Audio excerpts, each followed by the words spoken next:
Assalamualaikum warahmatullahi wabarakatuh. Berjumpa lagi dengan saya, Rahmat Hidayat. Pada kesempatan kali ini, saya ingin berbagi materi mengenai kaidah kebahasaan teks eksposisi. Baik, simak video ini sampai selesai.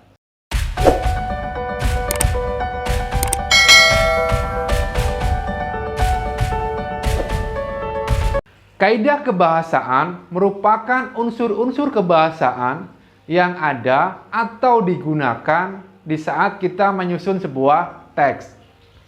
Artinya, kaidah kebahasaan teks eksposisi adalah unsur-unsur kebahasaan yang ada atau digunakan penulis di dalam menyusun sebuah teks eksposisi. Kaidah kebahasaan teks eksposisi ada 5. Yang pertama adalah nomina atau yang biasa disebut sebagai kata benda. Kaidah kebahasaan yang kedua adalah adjektiva atau yang disebut sebagai kata sifat. Kemudian yang ketiga adalah verba atau yang disebut sebagai kata kerja. Kemudian yang keempat adalah kata turunan atau kata bentukan. Kata ini merupakan kata dari hasil afiksasi atau proses pengimbuhan. Kemudian yang kelima adalah kalimat transitif dan kalimat intransitif. Kaidah kebahasaan yang pertama adalah nomina. Nomina biasa disebut sebagai kata benda. Apabila di dalam sebuah kalimat, fungsi nomina sebagai subjek, objek, atau pelengkap. Ciri nomina yang pertama, dalam kalimat yang predikatnya berupa verba, nomina cenderung menduduki fungsi sebagai subjek, objek, atau pelengkap. Kita lihat di dalam contoh, virus COVID-19 melumpuhkan industri pariwisata. Kita uraikan fungsi kalimatnya. Virus COVID-19 merupakan subjek dan di situ diisi oleh nomina. Melumpuhkan merupakan predikat dan diisi oleh verba. Industri pariwisata merupakan objek dan diisi oleh nomina. Kita bisa melihat bahwa subjek dan objek diisi oleh nomina. Ciri nomina yang kedua. Nomina tidak dapat diingkarkan dengan kata tidak. Tetapi nomina dapat diingkarkan dengan kata bukan. Contoh, tidak virus. Tidak berterima secara makna. Bukan virus. Nah, bukan virus bisa bermakna atau dapat berterima secara makna. Tidak rumah. Tidak berterima secara makna, tetapi bukan rumah. Berterima secara makna. Ciri nomina yang ketiga. Nomina umumnya dapat diikuti adjektiva, baik secara langsung maupun dengan diantarai oleh kata yang. Contoh, rumah baru. Rumah adalah nomina, baru adalah adjektiva. Rumah baru dapat berterima secara makna. Rumah yang baru. Rumah adalah nomina, diantarai kata yang, kemudian diikuti kata baru yang merupakan adjektiva. Rumah yang baru dapat berterima secara makna. Ciri nomina yang keempat.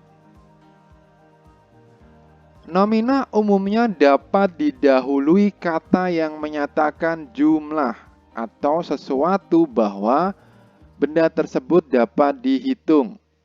Seperti kata satu, dua, sebuah, seekor, sedikit, beberapa, banyak, sebagian, dan lain-lain. Contoh di dalam kalimat, banyak pengangguran terjadi karena penutupan pabrik itu. Kata banyak dapat menyatakan jumlah, artinya menyatakan banyak bahwa benda tersebut atau nomina tersebut sudah dihitung. Kemudian pengangguran adalah nomina atau kata benda. Banyak pengangguran dapat berterima secara makna. Kaidah kebahasaan yang kedua adalah adjektiva. Adjektiva biasa disebut sebagai kata sifat. Ciri adjektiva yang pertama, umumnya kata sifat atau adjektiva dapat dinyatakan dengan kesangatan, yaitu dengan kata sangat, cukup, kurang, lebih, atau diikuti kata sekali. Contoh dalam kalimat, masyarakat sangat resah dengan peningkatan kasus COVID-19. Nah, kata resah yang merupakan adjektiva dapat didahului kata sangat. Kualitas beras yang diberikan dirasa kurang baik. Kata baik yang merupakan adjektiva dapat didahului kata kurang.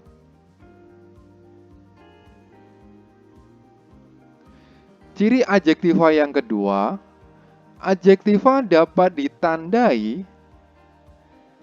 dengan morfem if, atau i. Contoh pada kata honorer, subjektif, alami. Contoh dalam kalimat, pendapat yang dia sampaikan sangat subjektif. Subjektif merupakan adjektiva. Kaidah kebahasaan yang ketiga adalah verba. Verba biasa disebut sebagai kata kerja. Verba merupakan kata yang menyatakan tindakan, aksi, aktivitas, keadaan, pekerjaan, maupun proses dan keadaan yang bukan merupakan kausalitas atau sebab akibat. Ciri verba yang pertama. Verba memiliki fungsi utama sebagai predikat atau sebagai inti predikat di dalam kalimat. Contoh, vaksin dapat mengurangi risiko pemburukan akibat terpapar COVID-19. Kita uraikan fungsi kalimatnya. Vaksin adalah subjek, dapat mengurangi predikat, risiko pemburukan objek, akibat terpapar COVID keterangan. Kita bisa melihat bahwa yang menduduki fungsi predikat adalah verba, dapat mengurangi.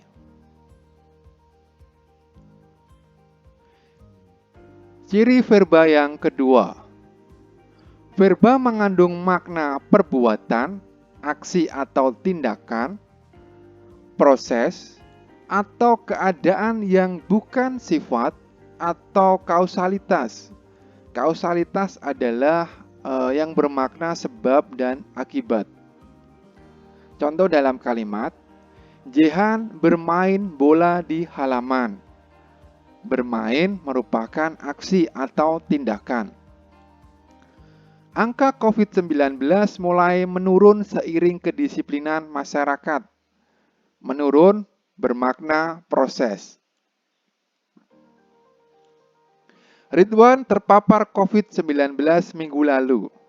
Terpapar bermakna keadaan.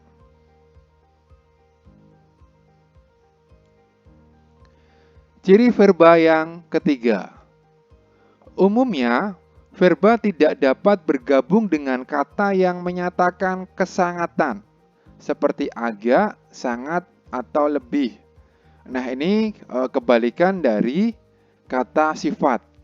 Jika kata sifat atau adjektiva dapat dinyatakan dengan bentuk kesangatan, tetapi jika verba tidak bisa.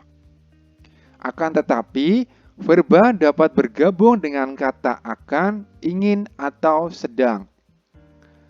Contoh, agak mandi, sangat pergi, lebih makan. Tidak dapat berterima secara makna. Sedang makan, ingin pergi, sedang mandi, sedang makan dapat berterima secara makna. Kaidah kebahasan yang keempat adalah kata turunan atau kata bentukan. Kata turunan merupakan kata hasil proses afiksasi atau proses pengimbuhan. Proses afiksasi atau pengimbuhan dapat mengubah jenis atau kategori kata. Kita lihat proses afiksasinya atau proses pengimbuhan dari kata dasar menjadi kata turunan atau kata bentukan.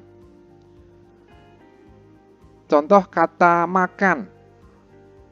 Makan merupakan verba atau kata kerja. Tetapi ketika mendapat imbuhan an menjadi makanan, dia berubah menjadi nomina atau kata benda. Baik merupakan adjektiva, ketika berubah mendapat imbuhan kebaikan, dia berubah menjadi nomina atau kata benda.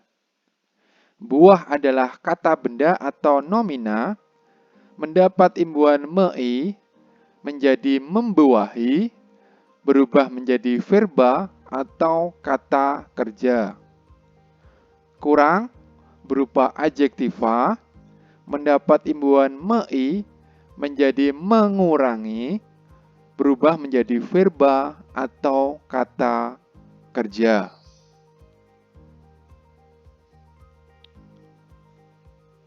Kaidah kebahasan yang kelima adalah kalimat transitif dan kalimat intransitif. Kalimat transitif adalah kalimat yang memiliki ciri predikatnya membutuhkan adanya objek. Kalimat transitif juga dapat dipasifkan. Sebaliknya, kalimat intransitif adalah kalimat yang predikatnya tidak membutuhkan adanya objek. Kalimat intransitif juga tidak dapat dipasifkan. Baik, kita lihat contoh di dalam kalimat. Kalimat transitif, predikatnya membutuhkan objek agar bermakna jelas. Contoh, singa memakan. Nah, maka akan timbul pertanyaan, memakan apa? Karena maknanya belum jelas. Maka predikat atau kata memakan membutuhkan sebuah objek.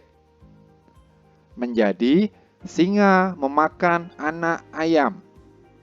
Nah, secara makna menjadi lebih jelas. Kalimat transitif juga bisa dipasifkan. Singa memakan anak ayam. Subjek, predikat, objek.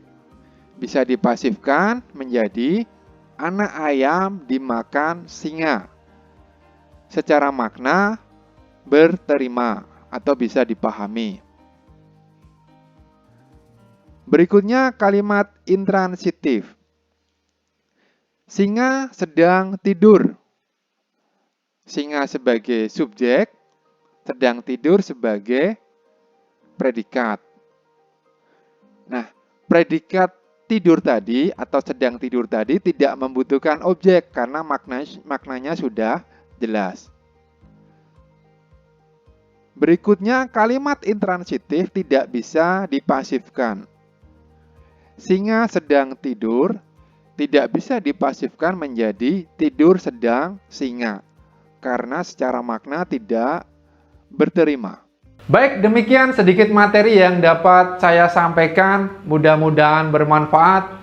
Jangan lupa subscribe, like, and share agar channel dan video ini dapat berkembang dan dapat bermanfaat bagi banyak orang. Terima kasih, tetap semangat belajar, salam sehat. Wassalamualaikum warahmatullahi wabarakatuh.